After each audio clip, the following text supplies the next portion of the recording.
Hi everyone, and welcome back to Stefan Livera podcast. Today we're going to be discussing Get on Zero with Sahil. Sahil, welcome to the show. Thanks for having me, Stefan.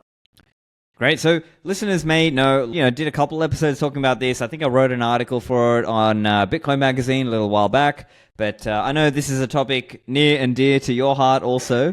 So tell us a little bit about how and why you went down this Get on Zero rabbit hole.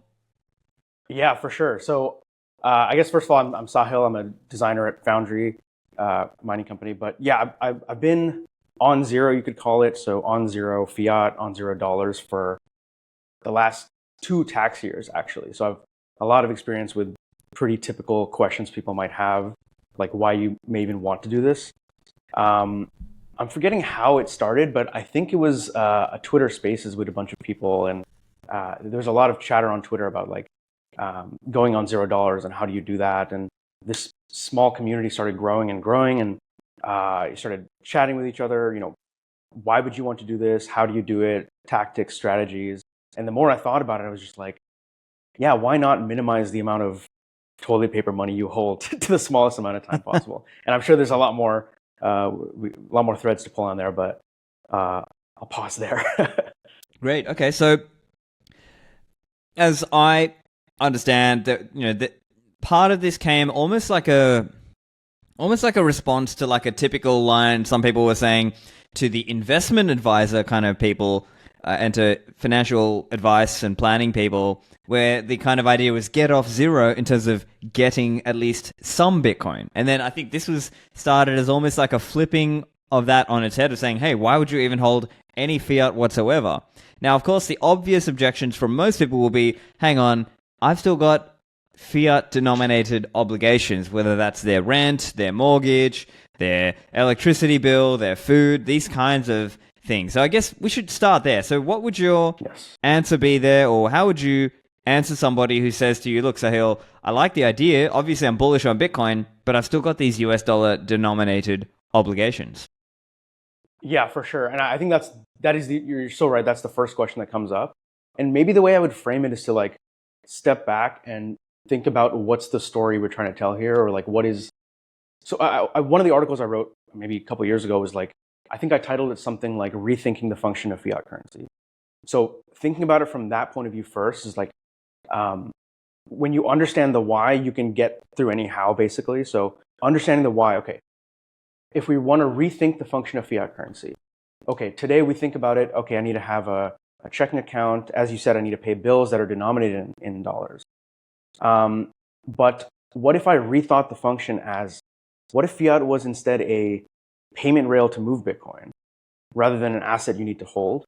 And there's kind of a way to get to that logic, but basically that's kind of the rethinking, and that's the summary of the article is what if we thought of dollars as a payment rail? So you do need to pay those bills, I agree. So eventually they may end up as dollars. But they're not an asset that you need to hold. You almost think of Strike, or something like a Strike, where you go from fiat to Bitcoin. It's almost like a reverse So the idea is Strike. you're just doing that last second conversion and then pay with that. That's your idea. Bingo. And there's an interesting kind of story there, or think through the story of if you're traveling to maybe a first world country, somewhere in Europe, you're going to convert some currency to euros, maybe just enough for the month. Let's say you're going for the month or something. You'll have just enough for the month. But if you're going to maybe a Venezuela or something with a horribly devalued currency, you're going to convert maybe only for the week or for the day, or maybe even less, right? So if you take that to its logical extreme, you're almost playing hot potato with this weak currency. And if you take that to its logical extreme, what if there was a way you could convert it at the last millisecond rather than at the last week or day? And I think that's the mental model that once that clicks, then we can of course talk about the how, but the story is you got to get that first, and then we can talk about the how for sure. Yeah. All right. Now I think the other thing that probably one of my principal objections to the idea is that some of the online discussion, and I'm sure you see this as well, in terms of online social media discussion, sometimes it becomes a bit of a who can be the most hardcore. Yes. And people are trying to signal about, see, I'm more hardcore than you. You got to be a true Bitcoin carnivore who is all in Bitcoin and uses multi-sig and no KYC and and every other purity test you can think of, and it sort of become like that's at least how I saw some of that discussion. And let me put this into context, right? Because some of the discussion, it seems like online, you sort of see, a guy who's 100% in Bitcoin is attacking a guy who's only, quote unquote, only 99% allocated to Bitcoin. And it's just kind of like the 100% allocated guy is arguing with the 99% allocated guy. And it's like, wait a minute, there's this whole ocean of people who have zero Bitcoin or very small allocation to Bitcoin. Is that really the place to move the needle on the 99% guy? I strongly agree. I could not agree more. Like I've always thought this since day one. Like this should not be a purity test. Like if you're anything above, like frankly 20%, 50%, we're all going to win together anyway. So I do agree with and there's almost this idea of like getting on zero over time where you don't have to. It really, you're right. It's not a purity test where it's like you're either on zero or you're not, or you're a loser. No, it's like I agree. You can start with your DCA as that grows, and there's almost this. I'm a designer, so I think about user journeys, right? You're starting with like when you download a Bitcoin wallet, what's your user journey through that? But you could almost think about Bitcoin's user journey in your portfolio, right? In some way. So it starts off with, as you were talking about, get off zero. It's like, okay, you have zero Bitcoin, let's get off zero. Cool. Now you're at 1%. You're like, oh, it's just a hedge. Then you go 2%, 5%. It becomes an investment to balance out the rest of your portfolio. And if obviously number goes up, it becomes 10%, 20%. And then you read like a Pierre Rochard article or something. You're like, okay, Bitcoin is savings. Okay, cool. So now it's 30%, 40%. Then you're just like, Bitcoin is cash. If I'm already at 80%, why not just, if Bitcoin is the best form of money, it is cash, why not just make it 100%? And then, of course, there's natural questions, which I'm sure we'll get to, like volatility, tax, blah, blah, blah. But at least from a mental model point of view, if Bitcoin's better money, and let's say you've been through a cycle or something, or you get on zero over time, yeah, why not just go 100%? If you're already at 80%, just go 100%. Right. Okay. And so the other big question people will have is around the volatility. I'm sure you get this question a million times, but let me frame it this way.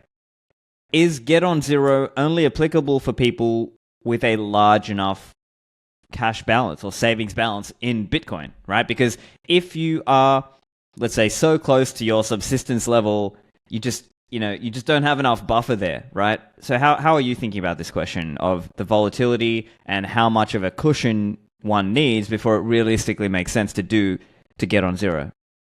Yeah, this is such an important question. And honestly, my thoughts have kind of evolved over time on this. So I think I have two kind of responses. I think my first response would be something along the lines of basically, yes, over time, right? So you're totally correct. I think building up a balance of savings, you need to be able to do that to weather volatility, right? So if you've been through a cycle and you've built up enough savings, at that point, it's like, yeah, you should, I don't see any reason other than technical reasons of like the tooling.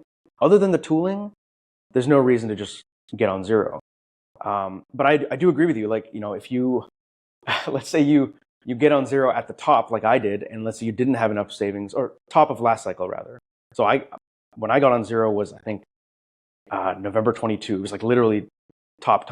So close to 69,000 back then. Yeah. Something like that. Yeah, it was something like that. And I can imagine if you didn't have enough savings, and then let's say your income was impacted in some way, that can be extremely scary. So I'm not encouraging people to just immediately, although maybe you could, but I'm not necessarily recommending that. Not financial advice, obviously.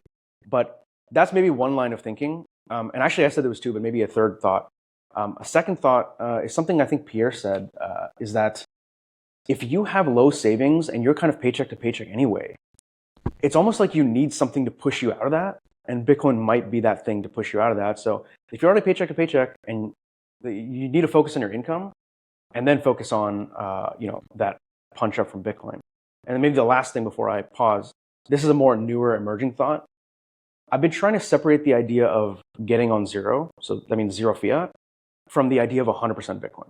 I think those are two very different things. And I think some people conflate the two, and that maybe makes it less accessible for people. So an I idea I've see. been playing So with. theoretically, it ahead. means don't have US dollar in that example. It would be like don't have US dollars, but you theoretically could still own. Let's say you own the family home, so it's physical property, or maybe you have. Let's say you have equity in, let's say a Bitcoin startup, right? Because maybe you're working Yes. at a Bitcoin company and you get equity or something like that. So it's not saying that you must have zero other assets, but you're just saying don't have fiat cash, as in US dollar cash or whatever other country you're in. Bingo. I think this new framing I'm really getting attached to is like you're dumping the one asset, like the one and only asset that is explicitly designed by nature to go down. It's like number go down technology. It's designed explicitly to do that. Nothing else is designed to do that. So you're explicitly getting rid of that. And now we can talk about, okay, maybe you have a balance of other stuff.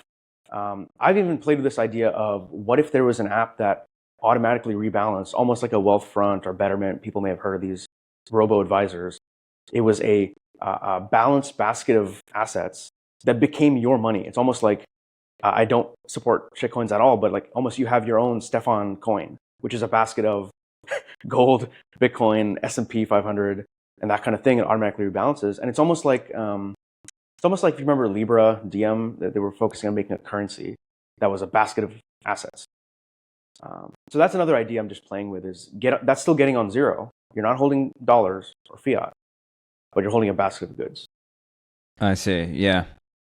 I think the other component, like before we move off the volatility point, I think it's important to talk about this also because it's not just in what you own, but as an example, let's say people like you and I who, let's say, professionally work in Bitcoin, right? That can also be another risk, right? So let's say you are all in Bitcoin or close to, and it's close to the cycle top, and you also lose your job, right? Because the industry moves through these, bull and bear cycles. So that can also kind of be confronting for people who don't have a decent savings balance, at least a Bitcoin buffer, let's say.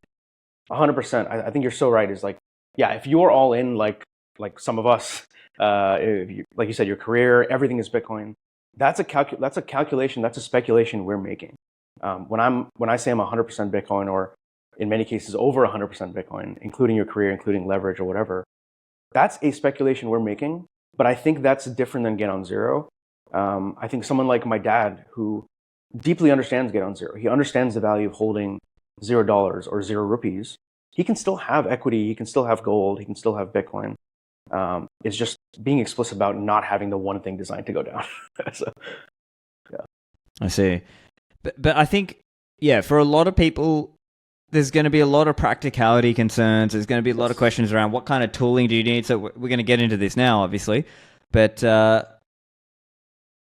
as an example, would you say there are certain tools that are required to be able to get on zero in practice? Because if you live, let's say you live now, my listeners, probably just under 50% of my listeners are in the US. So obviously there's a pretty strong accessibility of various tools in the US, but let's say you're in another country that doesn't have the same level of tooling and services.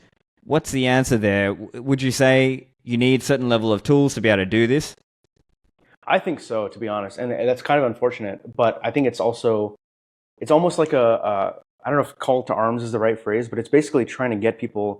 The whole point of this article series I wrote, and I think this whole movement, is to basically get entrepreneurs to start building tools, to see the importance of this, and to start building solutions. And actually, we're seeing this a lot. I mean, since a lot of us started doing this a few years ago, the tooling has like radically improved. It started with kind of janky tools, stitching things together. And now you have tools like Fold, who you can basically do this, assuming you're in the right state in the US and all this kind of things. You basically have all the tooling right there. Now, is it the most seamless? Maybe, maybe not, but we're on the right track. And I'm sure we'll talk more about the specifics. But the idea is to get like, okay, this is the why. And then we can start pushing entrepreneurs, or maybe even you become the entrepreneur. You're so inspired by this and you go out and build this new fintech app that can interface with the legacy system. You're backwards compatible to the legacy ACH slow, less private system, but you're also compatible with the new system. I think that's really important. And we're seeing that.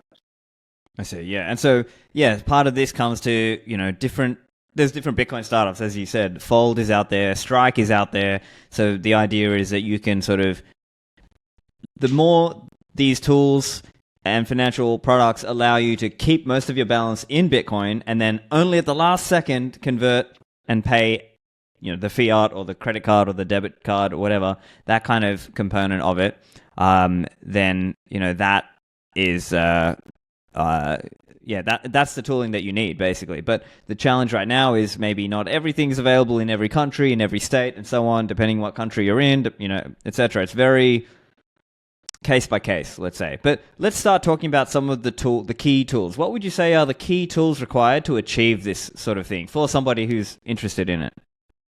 For sure. I think there's a few main components that basically you're alluding to. Is you need, and I wrote this in an article on TFCC, but basically you need a way to interface with the legacy system, right? Well, that's a natural question. Like what you were asking is, how do I pay bills? Okay, you need a way to interface with the ACH network. So for people who are outside of the US, it's basically just the way to do a bank transfer. Yeah, it's a bank. Exactly. It's a bank transfer, pay your credit card bill, pay your mortgage, pay your rent. You obviously need a way to do that. So the way I like to analogize that, I think of it as like my ACH node. So it's your app, your bank needs to have an ACH node. So you might just use Wells Fargo or something like that. That's an option. Wells Fargo or Chase or Ally Bank, any of these nodes, that they're ACH nodes. But now the obvious question is, if you're using exchange like a Swan or a River or Coinbase, you also need a way to convert, right, between dollars and Bitcoin. So that's critical. The problem today is if you use something like a River or a Coinbase, there's a latency between the conversion, right? So I can convert from Bitcoin to dollars and dollars to Bitcoin, but there's like a 2-day, you're still living in this legacy world, right? So there's these problems with latency. Okay, it takes a couple of days to transfer from my bank to Wells Fargo to River and all this kind of stuff.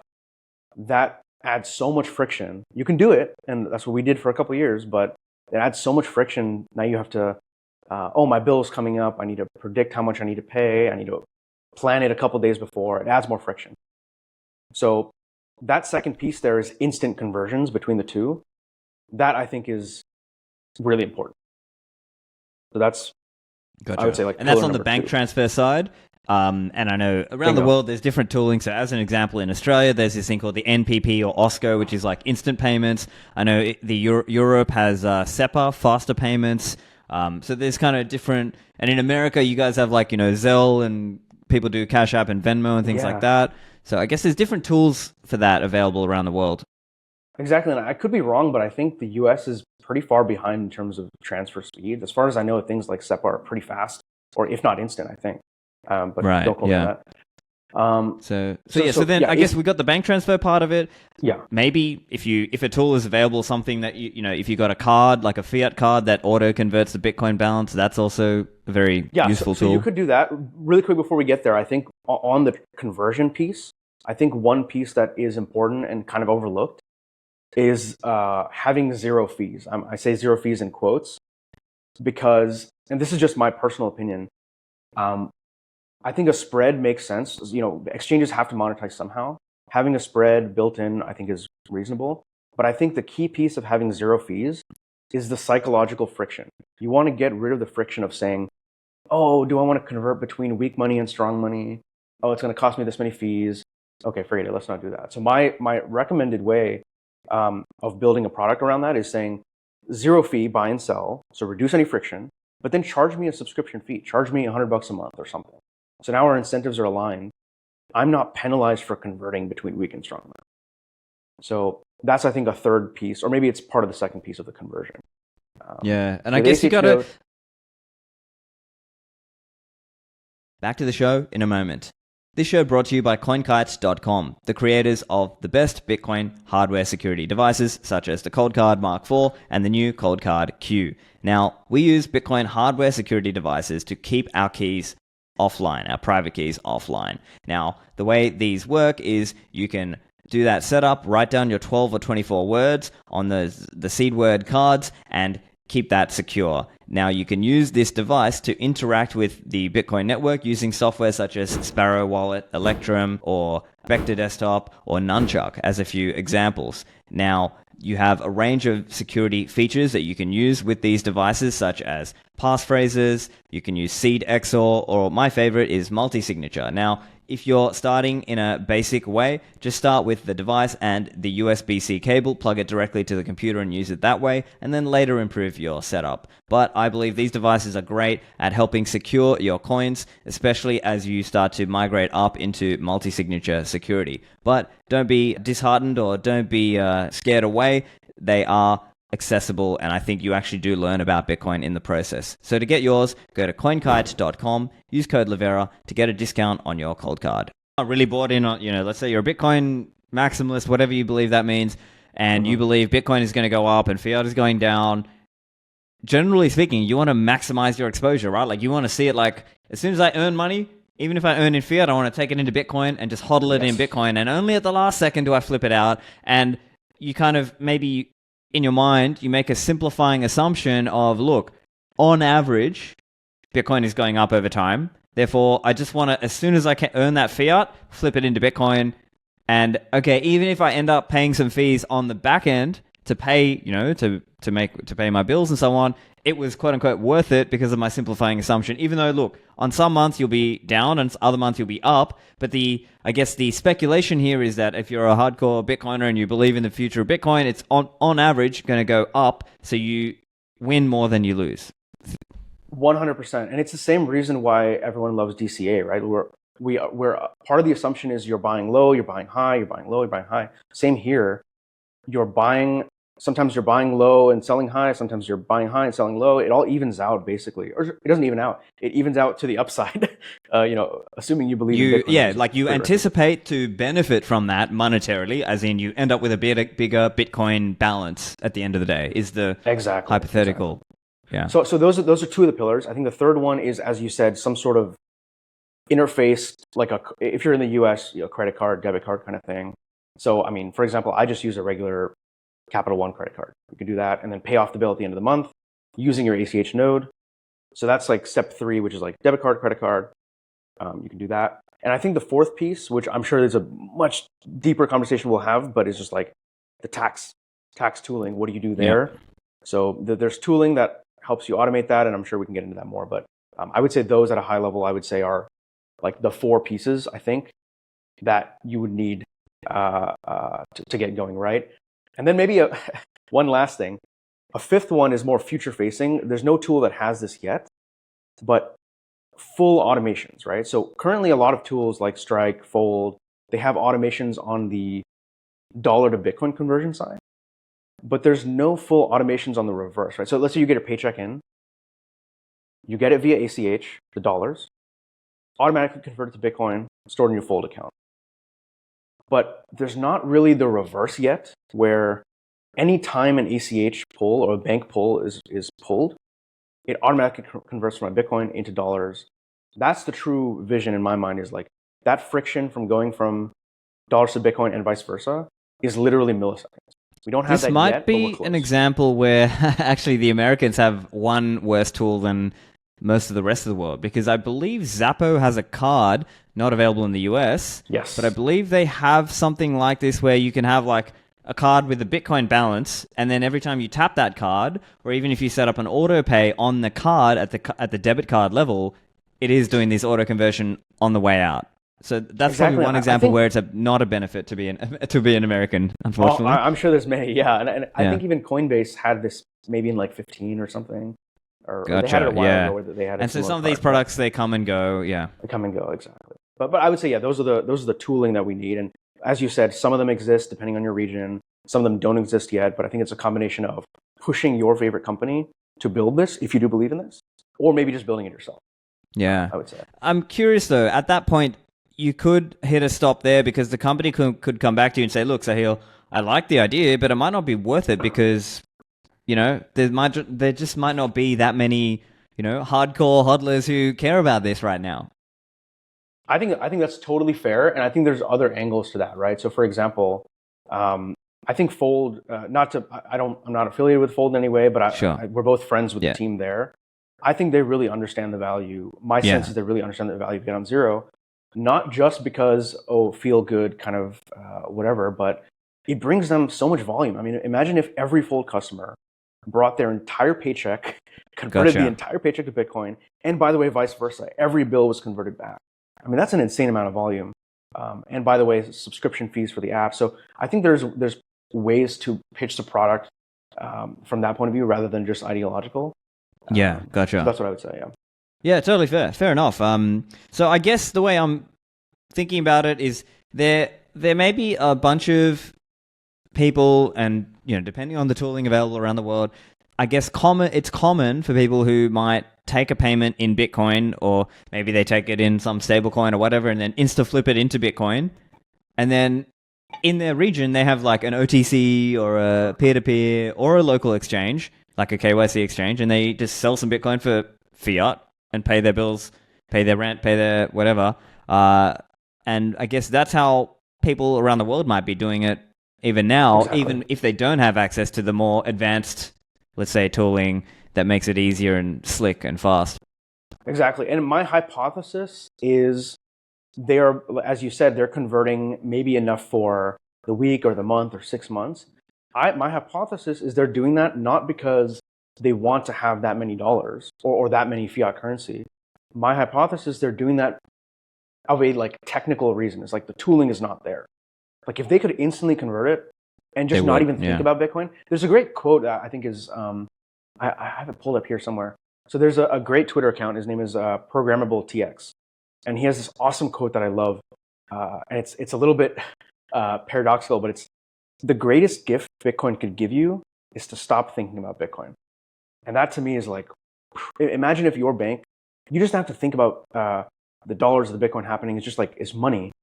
And I just receive money and I spend money and I'm holding better money. That's all it is. I just think that's pretty amazing. Yeah. Okay. One other question around volatility. Now, there may be some, like as an example, you might have seen on Twitter, Stack Hodler. So he's an example. I believe he's in Switzerland, but I think he's an American, but living in Switzerland. And I mean, I think he's like super bullish on Bitcoin, just like the rest of us, but he actually does believe in holding some fiat cash because like maybe from a macro perspective, he thinks there may be, strategic times where you need a small fiat cash balance from his perspective, because that's what you're going to be using to deploy into various investments. Or maybe as an example, if you're anticipating like a kind of more of a deflationary collapse, having some dollars from that perspective would be like, I can snap up things on the bargain, snap up a cheap, property or a cheap stock or something like that. I'm curious your view there. Yeah, I think that's reasonable. I think the only thing I would say that is then you're becoming an investor. Like even the act of holding, or like any Austrian, and you would know a lot more about this than I would, but even the act of holding dollars is a speculation. So as long as you're agreeing that, okay, I'm now playing the investment game, cool, that's fine with me. And if you're, like I said, I'm not anti-equities, I'm not anti-property, I'm not anti-anything. My personal speculation is, of course, just that being 100% Bitcoin, I'm going to have the better outcome. But that doesn't mean that I'm right. It doesn't mean that somebody else is wrong. So I think it's fair to be like, okay, I'm going to have some dollars to convert into some other asset. Although I will say, why not just hold cash? And to me, Bitcoin is cash. Now, it just becomes a complicated, nuanced thing. And I guess if you're an investor, maybe that's fair. But I think for most people, you just have a job, you have a family, keep it simple, right? It's like the way things used to be. My grandpa would just earn money in gold or gold equivalent and do his job and save and then provide for his family. Like you don't have to be a doctor and then also an investor and then a plumber and an investor. You do your job, you save, and you come out ahead. So that's the way I see it. Is there's like a beauty in the simplicity, and it kind of goes back to that tweet from Programmable TX. Is just, for me, it's so simple. It's just beautiful. It's like you're definancializing everything into just holding cash. And then, by the way, you free up your time to focus on your craft, whether you're a designer or a doctor or a plumber or whatever. It's just so amazing to me, I feel like. I guess that would be my response. Sure. Now let's talk about the tax question, because a lot of people, and this is kind of an often confused point, it would be good for you to explain the tax perspective. I think the first pass, a lot of people might think, hang on, aren't you actually paying a lot of taxes because your capital gains tax every time you spend, and there's all this record keeping requirement, and then I know obviously there are counter arguments here, so do you want to just explain some of your views there? Yeah, for sure. And I think obviously it goes without saying, but I'll say it anyway, not tax advice, not financial advice, talk to your accountant. And also maybe worth saying, I'm from the US, so it probably is different everywhere else. I think even Canada is, I believe, different, the way they handle it. But in the US, the way I've been handling it the last couple of tax years, basically your gains, well, first of all, I should back up. You only pay capital gains tax when there's a gain, when you're coming out ahead compared to holding fiat. Yeah. So that's like step one. Barrier one should be knocked down right away. It's like you're paying. I understand if you have an ideological view that you don't want to pay money to the government, that's reasonable and fair. I would argue you would be paying via inflation anyway. So I don't really buy that argument, but I hear where you're coming from. So that's step one, is you're only paying capital gains when you have a gain. Okay, cool. Now, step two is the way it works, and again, not tax advice, but basically your gains offset your losses. So let's say you have, I don't know, $10,000 of gains, and then let's say you have even, it's a down year or whatever, you have $20,000 of losses. Those 10,000 difference get carried on indefinitely. It's not just that. Now, I think there's something like 3K gets applied to your income, and it's the cap of 3. But beyond that, it still gets carried over indefinitely. So you can carry over losses, as far as I know, indefinitely. Yeah, and so this gets into kind of tax consequences. Exactly. And of course, this varies around the world, but generally people talk about it like carry forward tax losses that you can take from a prior year and write them against gains in a future year. So that's kind of the basic concept, and sort of applies in many jurisdictions, but maybe not all. Absolutely. And I think if you think about it, we were talking before about just how sometimes you're buying high, selling low. And imagine if you do this multiple times a month, because you're maybe paying off a couple credit cards, or you're paying off your rent, or you're frankly even using Venmo, right? Because imagine you could use a Venmo or a Zelle or a Cash App, instantly convert from your Bitcoin to dollars. So maybe you're spending $20 by selling $20 worth of Bitcoin. That's a taxable event. And all of that, in my experience, balances out. And frankly, you're probably going to come out negative, because negative in terms of your capital gains, because it all offsets, and you're just carrying over losses. So yeah, let me pause there, see if you have any thoughts on that. Okay, so the basic idea is you would need some kind of tax reporting, and ideally the tools that you're using have some of that. And so then I guess you presumably will use some kind of accounting software, kind of download the tax report, put that into your accounting software, and then figure out, okay, these are the times I bought, these are the times I sold, what's the gain, what's the loss, blah, blah, blah, blah, Bingo. and then figure that out on the year. And that's then there's a net piece amount that I missed. So, probably the most important piece is people may be thinking, oh, this sounds complicated. How do I do this? This is going to take forever. This took me, I think, 30 minutes or an hour this year. And the reason why is, and again, I'm not affiliated with this tool. There's many tools out there. I used something, what's it called? Coin Tracker. So there's a lot of tools like this. All they do is they take a spreadsheet from your exchange. So again, you just export, maybe format it a bit. And again, tools will make this easier. But basically, export, plug into Coin Tracker. It'll calculate all your buys and sells. You can pick, do you want first in, first out? Do you want highest in, first out? All these different tax treatments. But the TLDR is you literally just get a number at the end.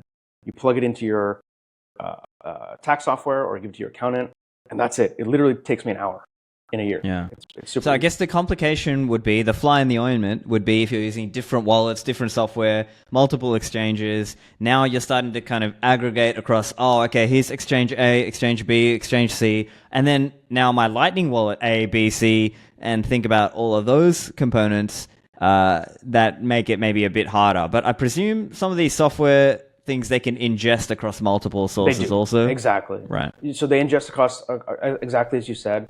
I mean, first of all, I would recommend keep it simple. Just pick one exchange if you can. I'm sure there's reasons why some people can't, but ideally you would just have one. It makes it easier. But even if you can't, you're totally correct. It can basically plug in from Cash App, River, like anything you want into one place.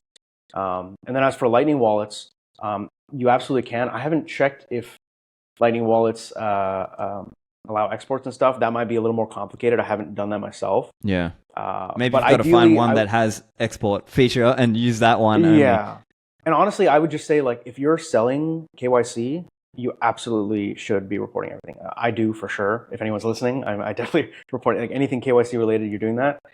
If you're just using a Lightning wallet, that's up to your discretion. Yeah, I would say that.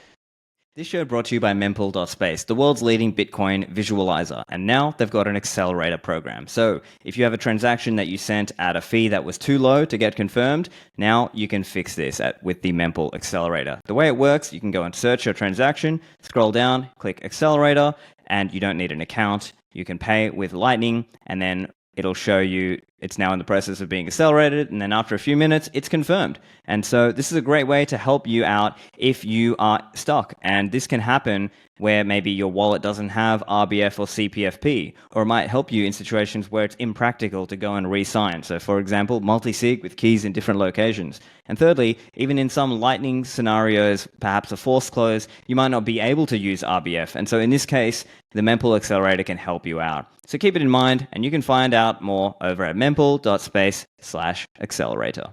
And now back to the show. So I mean, there's different, hopefully over time, more of the wallets will allow export features and things like this where you can more easily manage these things for the people who that's relevant for. And then I suppose overall for an individual, for you, how have you found it? Like, did you find that it was worth I presume yes, like, because you're talking about it and you're a fan of this. Can you explain for us, what your experience was like and why you found it worthwhile? Yeah, I think that's a great place to go because for me, we talked about like simplicity, and there's like a beauty in the simplicity. I think for me, that was the biggest thing, was just I don't have to think about having a dollar balance. I don't have to think about, we see this on Twitter a lot, right? Or Nostr, where the price dips a little bit and people are like, oh, I just bought the dip. I just bought the dip. And meanwhile, the price was at 20K, they weren't all in. And then the price dips from 60 to 55 and everyone's freaking out about how they did the best buy in the world. I think it's just so simple. I don't have to think about it. I'm 100% in, or even if you're not 100%, you're on $0. There's no opportunity to you're just buy always dips. all in. You're just earning, let's say monthly or every fortnight, and you just instantly stack, and that's it. You're not a trader, and even people, they say they're DCAing and they're not a trader. I think there's still an aspect of trader. I would call it like trader light, like trader vibes when you're DCAing, because you're DCAing and then you're like, oh, let me smash by the dip. Yeah. There's a little but bit I'll tell of you that what, trader... in fairness, I mean, I agree with you there, but I'll tell you what, it also applies the other way, right? I'll give you an example. Let's say you're like, look, I'm going make an example. Let's say you're going to this Bitcoin conference and you're going to buy a flight out there. You might be more inclined to go the other way. So let's say Bitcoin has a big pump that day and you're like, well, Bitcoin has pumped today, so let me buy my flight now because I'm comparatively paying less sats than previously. So, I mean, it can kind of apply both ways, right? I think that's totally fair. I think I strongly agree, and I've definitely been there. I'm laughing because I've definitely been there. But I think I would argue that at least you're in. But you're right. At that point, you're in Bitcoin. So it's kind of... I mean, the scariest thing for me would be to miss out on like a massive bull run. And like that to me is more scarier than missing out on a dip. Is just like you've completely missed the boat and it's like $1 million, and that's just because you weren't in. It's like, oh, that to me is way more terrifying than, okay, the price dips 10K afterwards. Like, okay, fine. But that's just subjective. One more thing I did want to mention, because you were asking me like, how's it been? I think one big impact for me personally that I've noticed is almost like I don't know what you call it, like a freedom to be able to spend Bitcoin. It's sometimes there's a psychological friction to Gotcha. People Yeah. call it like circular economy, spending Bitcoin, that kind of thing. That friction is completely gone because if you only have Bitcoin or if you have no dollars to spend, it's like, yeah, I have no fiat. Okay, I have to spend Bitcoin. There's no alternative. So then I have this quote that I really liked. Just when you upgrade your money, spending Bitcoin goes from being ideological to logical. So it's like not this, we got to embrace the circular economy, things like that. It's like, no, I just have to. I only have Bitcoin to spend. And then we start supporting local merchants. We use tools like Zapperite. And there's none of this friction of like, oh, I still have 10K in my bank account that I could have used instead. So I feel like that's a big benefit that I've noticed. I see. Yeah. And so I guess I'd summarize it then as by doing Get on Zero, in terms of zero fiat, you've been more exposed to Bitcoin, and therefore, theoretically, you're more exposed to the upside when Bitcoin goes up. There's less of a chance that you're not allocated, let's say. And then I guess the other big one for you is the psychological aspect. So it's this kind of this, you feel more free to spend as opposed to sort of, maybe you find yourself being more of a tight ass when you still have some fiat because you're like, oh, I'd rather not, so then I can buy more Bitcoin later or something like that.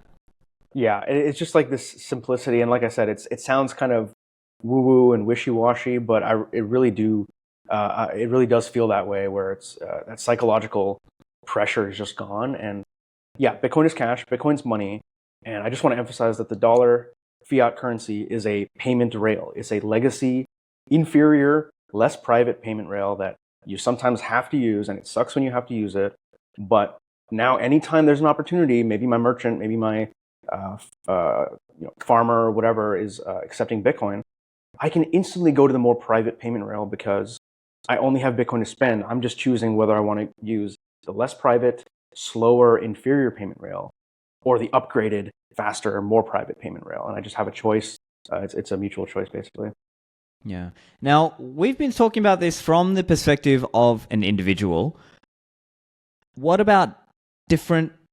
Okay, so, I mean, there's two paths we can go down. So one would be, okay, it's one thing for like a single guy to do this, but what if you got a wife and kids? You know, that's one angle. And then there's also the angle of like, what about for businesses and other entity types? So let's just start with the, can you just do this because if you're a single guy, and actually if you've got like a wife and kids, now you have to start thinking about, well, for them, I have to maintain a small fiat balance.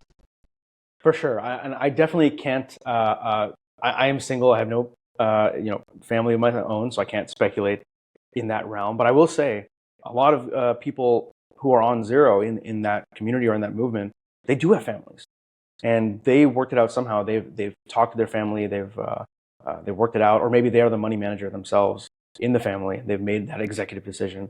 Yeah. I do think a lot of that comes down to pretty much just summarizing a lot of what we said in terms of, on one hand, it's like the tooling. So if your family doesn't really have to think about it on the back end, they're not just always thinking about, oh, I'm buying and selling. No, it's just money. And we save money and we spend money. And it's auto-converted in the background. That's one thing that I think could help. That's like one category of things that could help. And maybe the other category is that newer thing, the newer topic that we were exploring around Get on Zero not equaling 100% Bitcoin. You could still have your other assets, let's say. Yeah. Maybe your 401k is completely full of SLP500 as like your backup or something. Now, I don't recommend that. I don't do that personally. I think I will continue to remain 100% Bitcoin until we're post 10 million per Bitcoin, basically. But I think that would be my response for someone with a family. Sure. Again, someone who doesn't have that myself. Yeah. Okay. And then now the entity question, right? Like, it's one thing for individuals to do this, but what about if you have any thoughts on whether a business should do this kind of thing or a fund should do this kind of thing? Do you have any thoughts on entities doing Get on Zero? 100%. And I think it comes down to tooling again, weirdly enough. And this might even be a harder problem because if the tooling isn't there for us, for individuals, I don't know when the tooling is going to be there for companies, but I would be willing to bet. And I would love to talk to Michael Saylor about this, but Michael Saylor's, he's pretty much over 100% Bitcoin as far as I can tell. The MicroStrategy, or maybe it's MacroStrategy, I don't know which one it is, but as far as I know, they've taken out debt. They've taken a lot of debt to buy more Bitcoin, and that's the vast majority of their balance sheet is Bitcoin. So I think on paper they might be over 100%, but they still have dollars, or they have fiat currency in whatever locale they're in.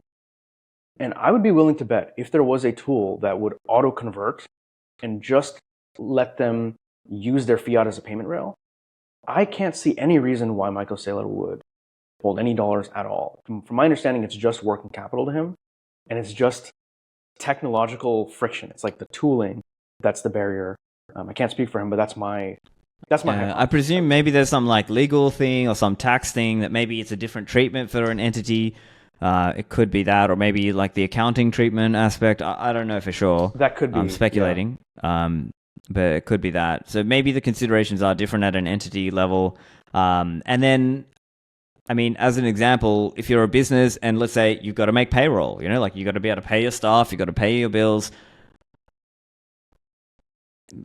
How much volatility is that business comfortable with? And maybe it comes back to, again, that same question that applies to the individual is you need a certain savings or cash balance, Bitcoin balance, let's say, before it's feasible for you to try this kind of thing. Because if you're just kind of too close to the edge, a big drop and you could be screwed, right? You might not be able to make payroll. You may not be able to pay your suppliers. And then for a business, that's a huge problem.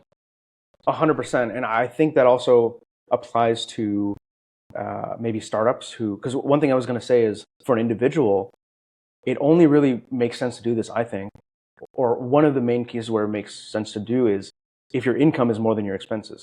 If your income is not more than your expenses, you have other problems. Like we need to solve step one, which is income needs to be more than your expenses.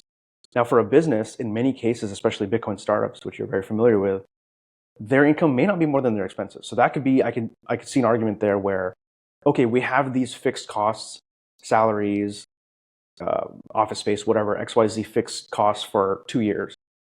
Okay, I could see a case where I have these fixed costs. Let's put this in dollars just so it's predictable.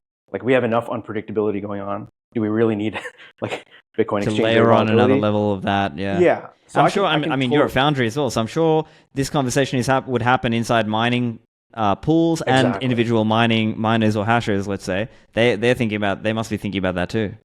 100%. So I definitely sympathize with that.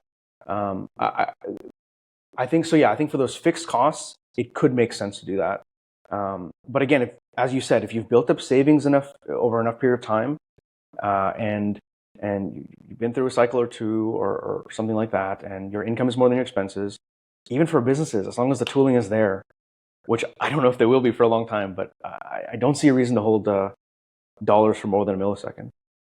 Interesting. And so the other component of it might be, and I believe I've heard Saylor comment on this also, which is that maybe it's a tooling question, and in this case, it might also be around ERP, so enterprise resource planning and this kind of tooling. People use like I don't know, big ones are like SAP and Oracle and these other things that maybe Bitcoin hasn't been built into those yet, and that building Bitcoin into your accounting system at like when we're talking like at an enterprise, larger company level, maybe that's another big hurdle as well of doing things denominated in Bitcoin, that it just would be such a big lift from a systems, technology, programming perspective that it's just not feasible yet, let's say. Maybe that's and honestly, another consideration. I think that's completely fair. And honestly, just like putting my product hat on, if it's so expensive and so time intensive to build these tools and the benefit is kind of marginal, I can totally see that. Like maybe that's not worth a new business being formed around. And so maybe this is something that happens for businesses 10 years from now. But I think for individuals, it's probably a lot easier in terms of the tools. I mean, we're already pretty much there. Like the tooling is very close to being pretty much like buttoned up, ready to go. But yeah, you're right. From a business point of view, maybe there's just not enough money there, or like someone like Saylor is maybe not worrying about optimizing on the last 1%. Maybe it's just not worth it for him. Yeah. Yeah, the juice may not be worth the squeeze for that, but we'll see. One other question, and it's maybe a little tangential, but do you have any thoughts on whether people should use the, intermediary companies. So as an example, like a Bitrefill or the Bitcoin company or coin cards, this kind of thing where you're paying directly, like you're paying them directly in Bitcoin, but they give you, a gift card and a voucher or this kind of thing that you then go use versus, use your fiat credit card or fiat debit card, sell some Bitcoin to pay that balance off. Do you have any thoughts on that? Is that relevant for Get on Zero? What do you think? Yeah, I think that's an excellent point, and I'm very good friends with the Bitcoin company, Ben Price. Love him to death, and I've definitely used it a lot. Definitely a big fan of that, and I think especially from a privacy point of view, it's really good. I mean, you could get gift cards over Lightning, and you could get literally a Visa gift card with Lightning, which is amazing. And so that I think comes down to, and I should write another piece on this, but basically a scale of user experience. You get benefits here on this end with these gift cards, you get privacy benefits, things like that. But the user experience definitely takes a hit, right? It's not as seamless as my KYC Bitcoin bank, right? Where it's just automatically happening in the background. I don't have to worry about it. As a designer, I kind of I'm biased towards that end of the spectrum where it's just, I don't want to think about it. I just want it to work. But I think tools like what you're saying, these intermediaries, Bitrefill, Bitcoin company, I think they're extremely valid. Now, there may be a case where you're technically exposed to some more dollars, like maybe you buy $1,000 Visa gift card. Okay, but now we're kind of splitting hairs. And again, there's just trade-offs for everything. And maybe you're willing to hold $1,000 of toilet paper money just to say, I have better privacy with the Bitcoin company. So yeah, I think that's what I would say. Yeah. One other one in terms of physical cash. Now, do you still use physical cash? And this is where maybe there can be, it's sort of debatable. You could see arguable both sides because some people see it like, look, there's a war on cash. You should try to use physical cash to keep it alive. But on your other hand, that conflicts with the goal of, Get on Zero. So where are you at with physical cash? That's an awesome question. And this recently came up because, we go to steak dinners and that kind of thing with Bitcoin friends. And so I think I paid a bill and most of the friends paid me in sats and one friend paid me in cash. I had to go spend the cash. It was really annoying. So from a user experience point of view, I know some of my friends are going to hate me for this, but I'm not a big fan of dollar bills because it's just too much friction for me. But I really like this framing of fiat bills, like cash bills, almost being another payment rail to spend your Bitcoin. But maybe it's the most private payment rail to move your Bitcoin. If you think about this, let's say you have your Bitcoin bank, something like a Fold. It has your Bitcoin in it, so it has a sats balance. I can instantly convert that Bitcoin to cash in the bank app, go to the ATM, and pull out a $20 bill. So what have I just done? I've spent Bitcoin over cash as a payment rail. That's crazy to me, and it's very private. It's a very private payment rail. So I'm in support of that, actually.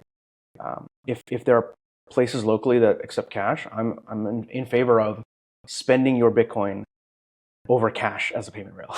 So I'm reframing that act over there. Instead of selling Bitcoin, I'm spending my Bitcoin over cash as a payment rail. Gotcha. Yeah, okay. So look, I think those are the key questions I had. I guess maybe for some, I guess one other thing I'm thinking of is there may be some who are sort of really anti-KYC. And I guess for that's another area where it's kind of a conflicting goal where, look, if you're really dead set on never ever doing KYC or totally minimizing it as much as possible, then Get on Zero just becomes a bit infeasible as I see it. Yeah, I do agree with that. I think there's still a benefit of, thinking through the mental model and just minimizing your cash balance or your fiat balance, let's say. Balance. Exactly. As in your fiat balance, let's say. Yeah. Exactly. Minimizing that fiat balance, rethinking the function of dollars, thinking of it more as spending Bitcoin rather than selling Bitcoin. I think that reframing really helps. But I do agree with you. Is if you're a strict anti-KYC, then it's just going to be harder to do this and probably not worth it, I think. I see, yeah. But for many people, may still be worthwhile. But yeah, I think people have to sort of think that through in terms of how comfortable are you with volatility? How comfortable are you to sort of ride Bitcoin across the cycles? And generally, it gets easier after you've been doing it for a while. But if you're new, then yeah, it can be hard, and people can get sort of shaken out if they end up holding or they purchase more Bitcoin than they are able to hold through a big drawdown. Then you've got to think that through carefully. But I think we've covered pretty much all the key points. So hopefully people have at least learned about a new perspective on getting on zero, or whether they want to do it or whether they don't want to do it. And just finally, where can people find you online? Yeah, you can find me on Twitter at I'm still going to call it Twitter, Sahil C0. It's I'm sure it'll be in the show notes, but Sahil C0. Yeah. One thing I just want to close with is just like, if any of this resonated with you, go talk to your Bitcoin company, see if they're interested in doing this. See if they're interested in maybe a basket of assets. If 100% Bitcoin is too much for you, maybe treasuries, gold, Bitcoin, whatever that is. Also related, everything we talked about, I wrote a series on TFTC, like a 3-part series. So if any of this kind of resonates and you want to go more in the weeds, check that out. And I guess, great. Yeah, well, we'll put that in the show notes. And Sahil, thanks for joining me today. Yeah, thanks so much for having me, Stefan.